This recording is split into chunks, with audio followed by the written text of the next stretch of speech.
Seorang syekh ditanya, "Syekh, gimana kalau setelah kita meninggal ternyata surga itu nggak ada, neraka itu nggak ada? Jadi kita meninggal, ya udah meninggal aja, nggak ada urusan apapun lagi, nggak ada malaikat, nggak ada Allah." Maka syekh itu menjawab, kalau seumpama misalnya memang surga dan neraka itu nggak ada, Allah itu dan malaikat itu cuman kisah bikinan dari orang-orang soleh, cuman kisah bikinan dari para nabi. Seumpama, maka saya akan tetap bahagia dan tenang menjalanin kehidupan saya di dunia ini dengan aturan yang dibuat oleh agama, karena saya mendapatkan banyak manfaat untuk diri saya, untuk lingkungan, dan untuk ketenangan jiwa saya ketika saya menjalanin agama ini.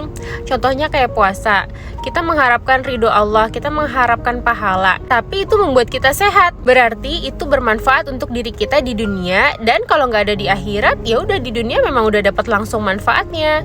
Terus kita disuruh zikir, sholat, itu mendatangkan ketenangan batin. Sementara banyak orang yang butuh obat-obatan dan butuh dokter untuk menenangkan jiwanya, untuk sekedar tidur, untuk sekedar tenang, untuk sekedar nyaman menjalani kehidupan ini. Tapi dengan sholat dan zikir, saya mendapatkan ketenangan, udah dapat kebahagiaan di dunia. Dan kalau memang ternyata Tuhan itu ada, saya dapat pahala. Contoh juga agama menyuruh kita untuk menikah. Dari pernikahan itu saya mendapatkan ketenangan sebuah keluarga, saya mendapatkan anak dari keturunan, dan saya mendapatkan kehormatan.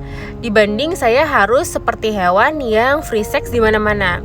Tapi gimana kalau pertanyaannya saya balik kepada orang-orang yang heaven dan menganggap Tuhan itu hanya mitos, menganggap agama itu nggak ada, dan menganggap kehidupan kedua itu adalah karangan-karangan orang, karangan-karangan manusia.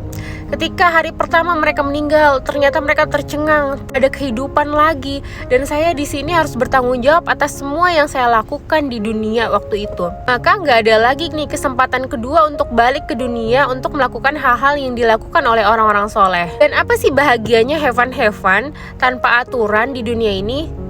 Gak ada bahagianya sama sekali. Free sex dapat penyakit, menipu orang masuk penjara, menipu orang dibenci sama orang, ngedrugs jadi sakit badannya. Apa yang membahagiakan di dunia ini dengan heaven tanpa aturan gitu, hidup seperti hewan. Dan ketika kita meninggal ternyata kehidupan kedua itu nyata.